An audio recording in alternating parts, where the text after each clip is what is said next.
Paula Harrison from the Centre for Ecology and Hydrology is going to give us a talk before the coffee break at 11:30.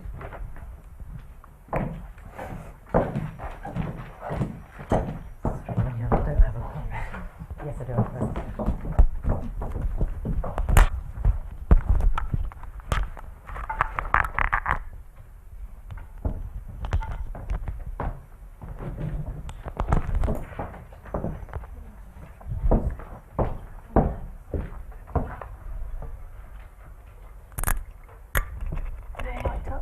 I am. Well done, thank you.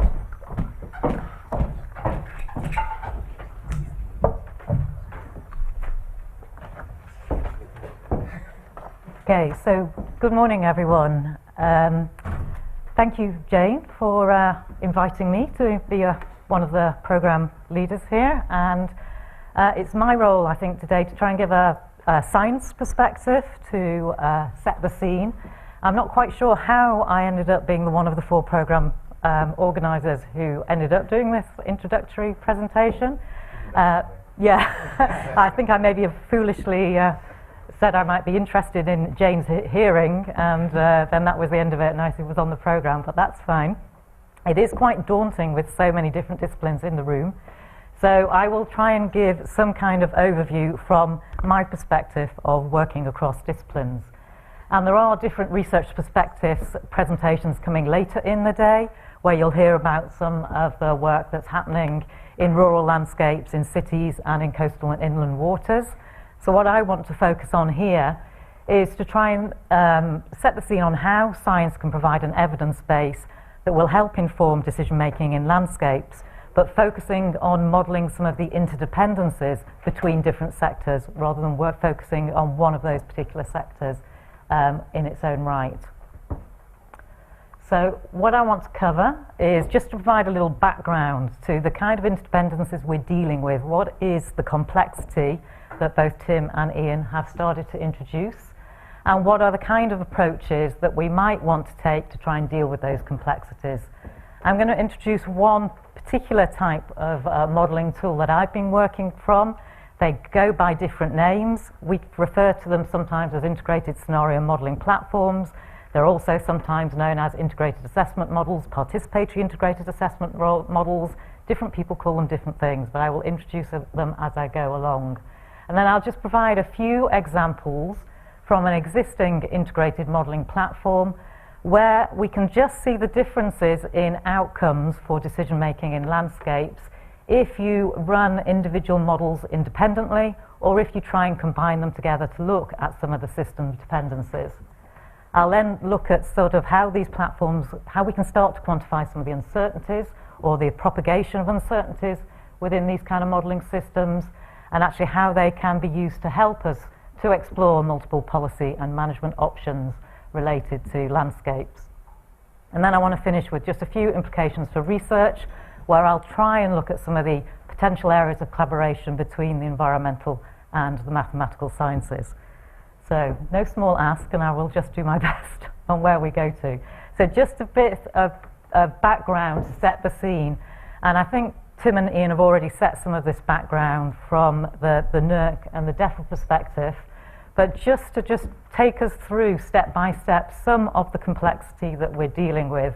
And I'm sure you're probably all very aware of this, that we all know that landscapes do result, or they're a product of, many complex interdependencies between both environmental systems and many different environmental systems, and how those environmental systems also interact with human systems. All those collective interdependencies then produce or generate a whole range of ecosystem services. So I'm not sure if everyone in the audience is familiar with the concept of ecosystem services, but this is what the natural environment provides benefits to people, which could be provisioning services like food and timber. It could be regulating services like regulating the climate through carbon sequestration, pollination for crops, or improving water quality. Or it could be cultural services such as recreation.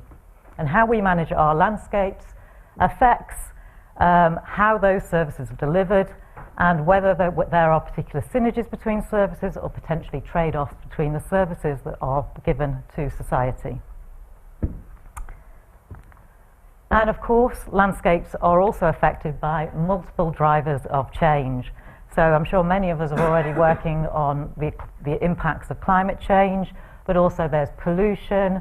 There are many socioeconomic drivers of change, so how population changes, how behaviour of people changes, how people's social and cultural values affect landscapes, but also how our economy, how technological change, and how markets and international trade all affect our landscapes and our landscape decisions.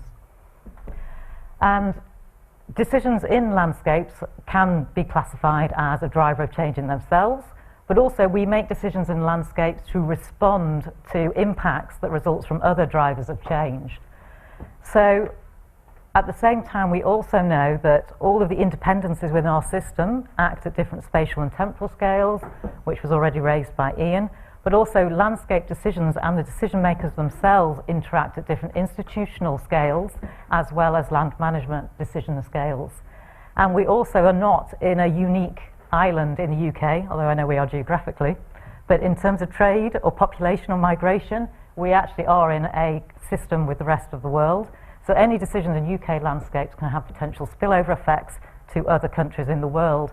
If, for example, we make landscape decisions that means we're importing certain services or ecosystem services from other countries, that has a knock-on effect to a service provision elsewhere in the world, just as international trade affects the way we use our land in the UK.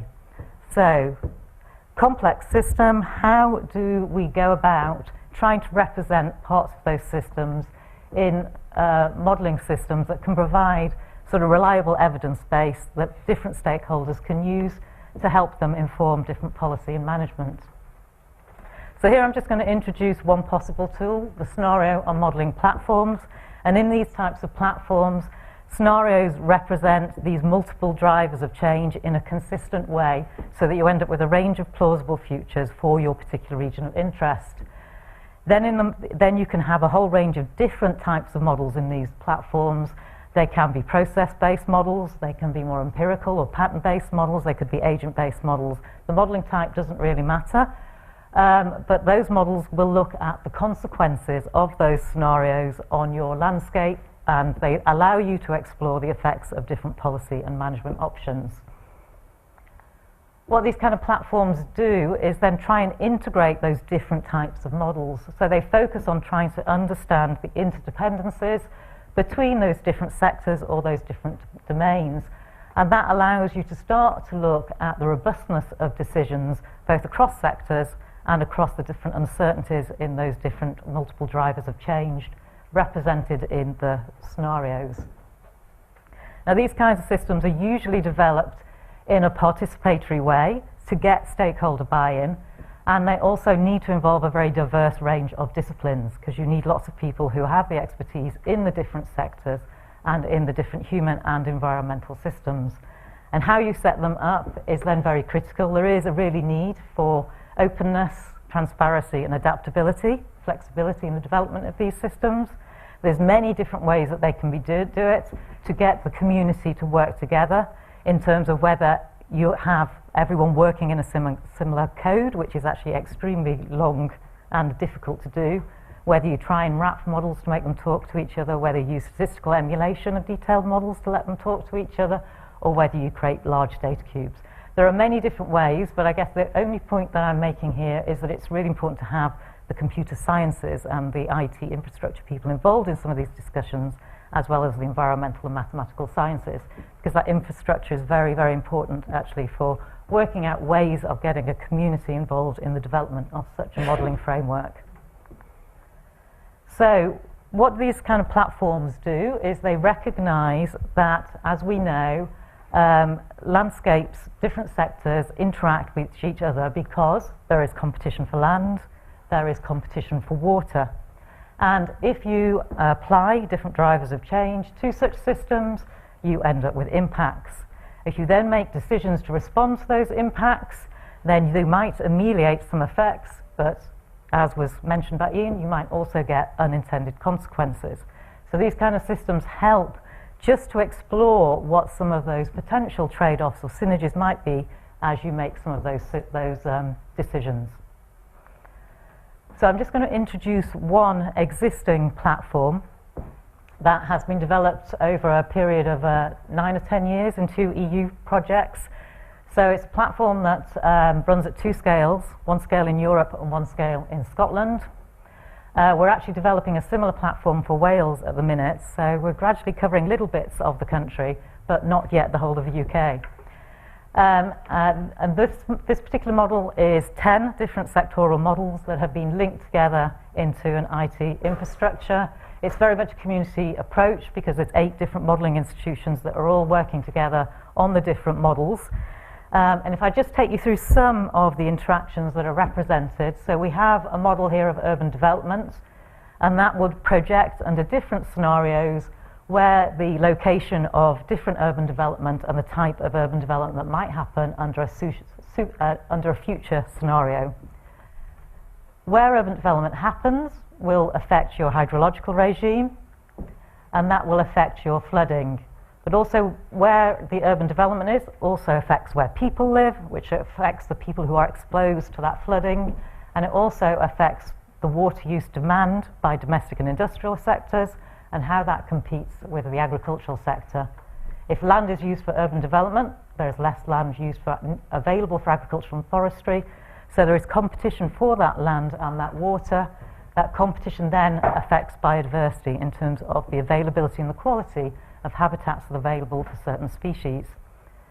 What we've done in developing this particular modelling system is, because these are a mixture of different modelling types, they're mainly process-based models, but we were building an interface for stakeholders to use which had very rapid interactivity.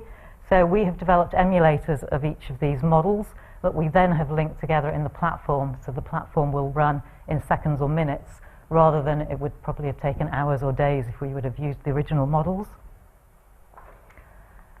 We also developed the platform as part of a participatory process at both scales, both for Europe and for Scotland. And that mainly involved 3 workshops where we got different stakeholders in the room, and we went through a process of actually what are the drivers of change and the policy management options that you want to look at through this platform. And through that we actually developed specific socioeconomic scenarios with the stakeholders that we quantified with them as inputs to the platform. We also went through a process of identifying what are the adaptation options, the management or policy options that you want to look at with the platform, and what are the output variables that you're interested in. And then we also got some feedback from them on the design and functionality of our interface. Just to talk a little bit about the scenarios, and I will only touch on this very briefly, because here these are the participatory scenarios our stakeholders developed when they were talking through what were the main drivers of change, and this was a few years ago.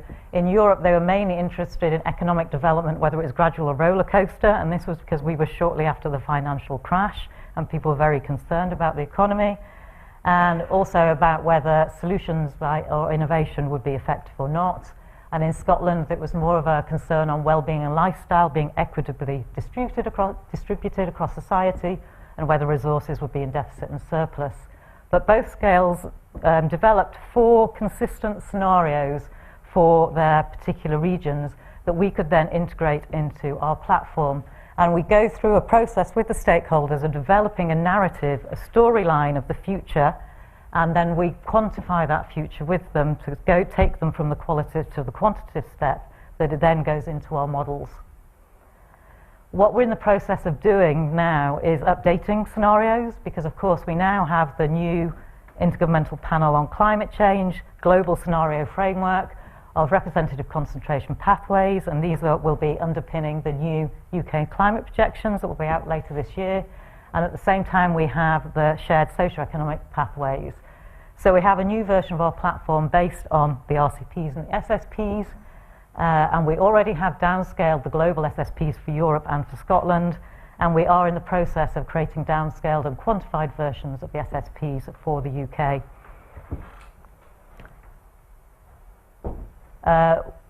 When we look at the interface of our platform, and I won't claim that this is an ideal way of designing an interface, this is what emerged from feedback with our stakeholders. But here, because this was looking at particular drivers related to climate change and socioeconomic change, We allow the stakeholders basically choose their own socio-economic scenarios that they developed with us, plus a variety of different options related to climate change. They can then just simply run a system and look at a whole range of different ecosystem service or sectoral indicators. The idea is it's an exploratory tool. It's not a decision support tool. It just helps to build understanding of some of the interdependencies. So it runs very quickly, and you can start to change individual parameters and see the knock-on effect to land use change and changes in ecosystem services. There's also all the drivers can be revealed, so people can see the underlying assumptions that each of the models take, and you can actually change those underlying assumptions. So the green and the yellow colouring is to give some idea of a credible range. So this scenario could be anywhere within these boundaries, because it's very difficult to say that, yes, GDP will be exactly this number in 2050. We give it an uncertainty range. But we also give flexibility for the user to go outside those ranges and create their own user-defined scenarios. So just to give you an idea of some of the potential ways you can use the system, this is looking at two different socioeconomic scenarios, both with the same climate scenario for the 2050s, and it's just looking at how intensive agricultural area might change under different socioeconomic and climate assumptions. So these are just two very different scenarios. Here you see there's lots of green. Green is very large expansions in intensive agriculture across much of Europe. And this is driven by very high increases in population, so greater demand for food, but also there is assumption in this particular scenario that there is no increase in crop yields due to technological change. And if you look at the alternative scenario called Rises on the Storm, here you see a much more mixed picture. So you get some green, which is increases, but also some decreases, which is the blues and the pinky purple colour. And here you see that agriculture is moving into the area that it's most suitable for the type of agriculture. And under these kind of drivers here we have a lower increase in population. We also have quite high increases in crop yields due to technological change. This scenario also has dietary changes, so people are moving away from eating red meats and partly away from white meats, which releases land area for other uses.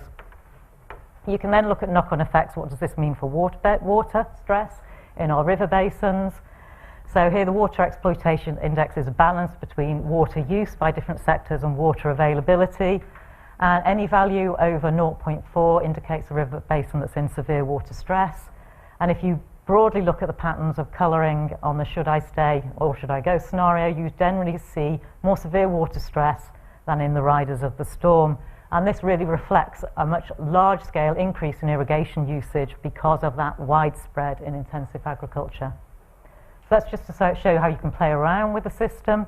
What we've also done is we've run the 10 sectoral models independently with no links, and then we've run them within the integrated system, and then we've just looked at the difference. What if you take your decisions based on 10 sectoral models run independently versus an integrated system? Is there any difference? What difference does it make? This is a very high-level summary that we did for the Intergovernmental Panel on Biodiversity and Ecosystem Services, whereas any of the colourings over green show that the difference in the projection is greater than 50% in order of magnitude. And those cells also with this double-headed arrow actually are producing a different direction of change in impact to if you look at those models independently to if you link them into an independent system.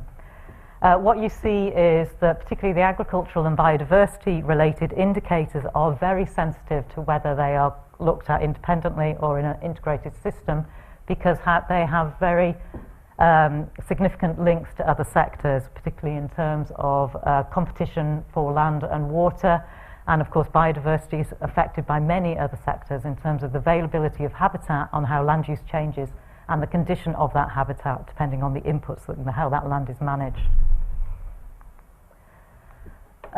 So because Ian had an impressive network diagram, I thought I can have one too. So mine has colour as well. So this is trying to look at some of the uncertainty in basically the variable-to-variable network that sits behind the integrated platform. And this is a highly simplified version, which is just showing some of the more significant nodes and the linkages between them. what we can do through this was through a process of sort of traditional numerical approaches to validation, linked with interviewing modelers about the competence of their models, and then trying to highlight where the uncertainty was in our network in terms on how that uncertainty propagates through the system. So what you do find here is that obviously the output variables that are towards the end of our modelling chain have the highest uncertainty because they're affected by data flows from many other models, like the biodiversity index here. So that's not particularly surprising. But obviously the quality of the data that comes and the errors associated with data that comes from other models is also quite critical. So just to point one out, here we have this particular output variable is species present in salt marsh habitats, which has a slightly higher confidence than species present in coastal grazing marsh habitats. And that's because our flood model, higher up the chain, has more confidence in projecting the area of salt marsh than it does in projecting the area of coastal grazing marsh. So those errors flow through the chain, and we kind of know where some of those uncertainties lie. It also reveals particular nodes of high uncertainty that affects a lot of nodes further down the chain. And here, particularly where our water and agricultural models iterate to look at the availability of water for irrigation, has very high uncertainty that actually then propagates through the system. And that's an area where then we can focus as scientists to try and improve our knowledge of that particular link and to try and then reduce some of that uncertainty. Just very quickly again, some other ways that we've looked at uncertainty. So again, we have done a more traditional quantitative uncertainty analysis where we've created and sampled probability distribution functions across all the impact variables of our modelling platform. And then we've looked basically at, for some of the output metrics, about whether the scenario outcomes are peaked or non-peaked, whether they overlap between the different scenarios to try and help us work out the confidence in predicting certain scenarios under the range of uncertainty in the input variables. This just shows two output variables, food per capita and the water exploitation index, and we see the significant overlap between the four scenarios that our stakeholders developed. But we also do see some consistent trends. Often this should I stay or should I go scenario predicts some of the highest variables for both food, for water exploitation, for land use intensity, for people flooded. And we can also see that actually many of our distributions are quite high, strongly peaked, which means with relative confidence we can look at the range of outputs for under a particular scenario. Of course, another way of looking at model uncertainty is by doing big inter-model comparison exercises. So our modelling platform was part of a global inter-model comparison exercise. This is 16 land use models, which are both global and European. This is a comparison for the EU 27 countries. Not surprisingly, for those of you who've been in inter-model comparison studies, you see a massive scatter in outputs, and this is just outputs for cropland, pasture and forest, depending on the different model types and the different assumptions behind those models. And these are outputs run for a range of different scenarios. And what we did is try to look at how we could associate some of the uncertainties with different aspects of those modelling approaches. And we find certainly in the early parts of the time series, it's the initial conditions that those models assume that account for most of the uncertainty. Because in land use models, there are great differences in the data sets people use to initialize their models, and actually even in the definition of cropland, differs hugely in the definition of pasture between different land use models. And then as you move through time, you see that model type, the green shading, and the scenario assumptions has a much, much greater role to play in the uncertainties or explaining the differences between the different models. So just the very last part was to quickly look at how these types of models can look at management and policy decisions. In the way we've set our platform, we have a separate screen called the adaptation screen, where your scenario drivers become fixed, and then the user can play around with these different sliders that represent different management or policy responses or different changes in societal behaviour. And you can just move the slider along to represent the amount of adaptation you want to implement in the platform, and run it again to see the difference it makes relative to not implementing that management change. We also give here guidance to the user And this is because different adaptation options or different management strategies, they have costs associated with, they need certain skills, they might need certain technologies. So if you were going to move from a sheep farm, for example, to a dairy farm, there are capital expenditure required, and that has to be taken into account. So these green ranges are based on a function of the capitals that are available in our particular scenario, so that you know that actually even if you want to have a management option that does lots and lots, there are actually constraints around it that you either have to overcome through combining together different management options to do that. So very quickly, just to provide an example, this is a paper where we just looked at a whole range of different adaptation strategies, some focused on particular sectors, so if we wanted to maximise timber or we wanted to achieve food self-sufficiency, some focus more on different types of change, so behavioural change, that's a dietary change, or trying to look at minimising trade-offs for nature. And the kind of things we can come up with, which I know this is a very scary graph and I don't expect you to read any of the writings, but this is patterns basically of trade-offs, green and reds. So reds are decreases in ecosystem services, greens are increases in ecosystem services. Along the top we have here our 8 different strategies, and down the side here we have a range of different ecosystem services from food, water, timber, atmospheric regulation through carbon sequestration, a landscape experience, land use diversity, and 2 aspects of biodiversity in forest landscapes and arable landscapes. So you can just start to see, for example, very quickly, if you focus a strategy on food self-sufficiency, it's perfectly feasible to be able to increase food supply, but at the same time you need to be careful because you're having negative implications for water use and for timber supply and hence for atmospheric regulation.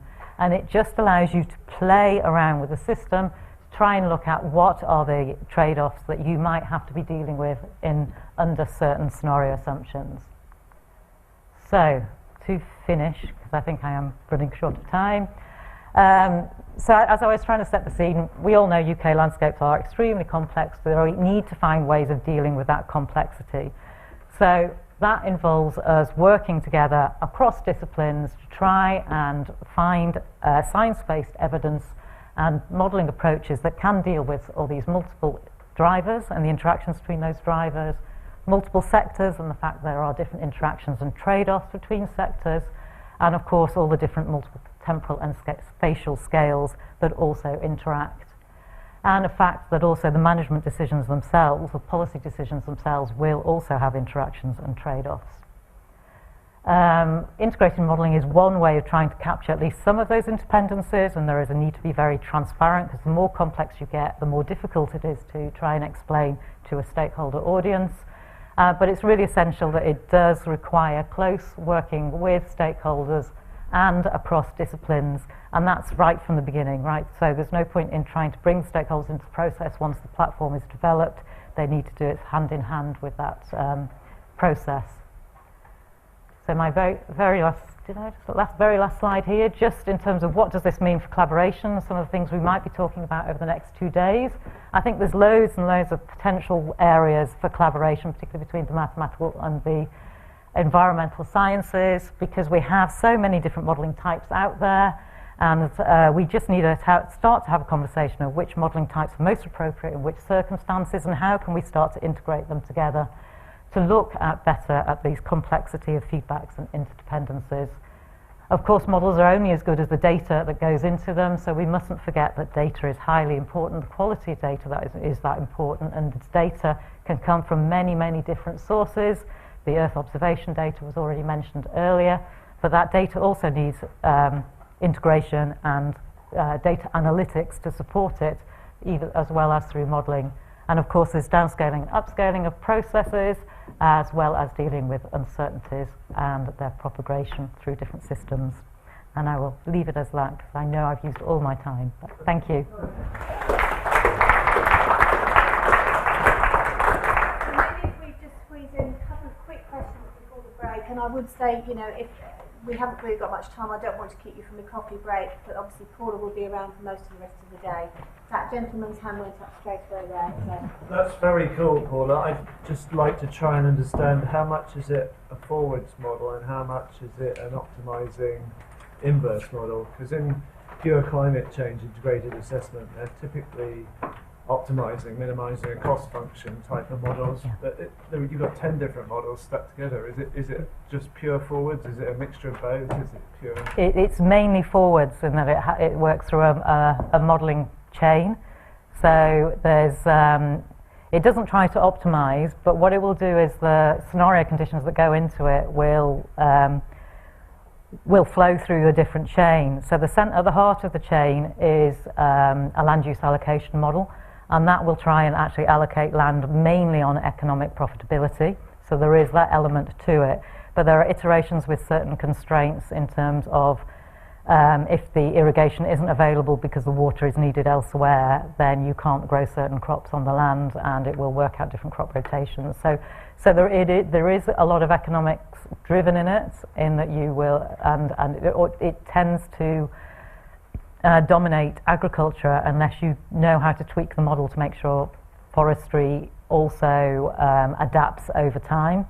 So autonomous adaptation is within the agricultural part, in that the sowing dates or crop species rotations will change automatically to fit the best land suitability. But you have to make a management decision in the forestry part to say change your tree species, because there's a much bigger time implication of doing that. So you have to just, with these systems, they do get complicated, and it's the way you set them up. But in Western, it's much more forward. It doesn't loop around and try and optimize for a particular goal. One more question, I think, from there. Just interested whether you've done any historical analysis. Are your models able to explain past change? That's very interesting, but so no is the short answer. It's something we're really interested to do, but it's actually the data is really difficult, and that's always the problem with most of the land use models. When we do the intermodal comparison, you're comparing the models against each other, but you're not really, we didn't run them backwards and compare them against an historic baseline, because it's really, really difficult to do that, because there are studies now which have tried to recreate land use data going back decades, but there's also big issues and problems with that. And I think some of the issues that need solving first in these big intermodal comparison exercises is getting consistency in the current validation better first, and the current definitions of some of these land use classes, because otherwise when you try and nest models, so as the climate modelers nest global models with regional models to downscale, when you try and do that with land use models, it's really, really difficult. We all know the global trade system, like a UK model, should be nested in with a global trade system model, but to get the flows of data is so difficult, because the definitions that they use in the global models is very different to the ones they use in the European models, the ones they might use in the national model. And until the global community starts to deal with some of those issues, it's going to be actually really difficult to do a proper backcasting exercise, but it is something that's really needed.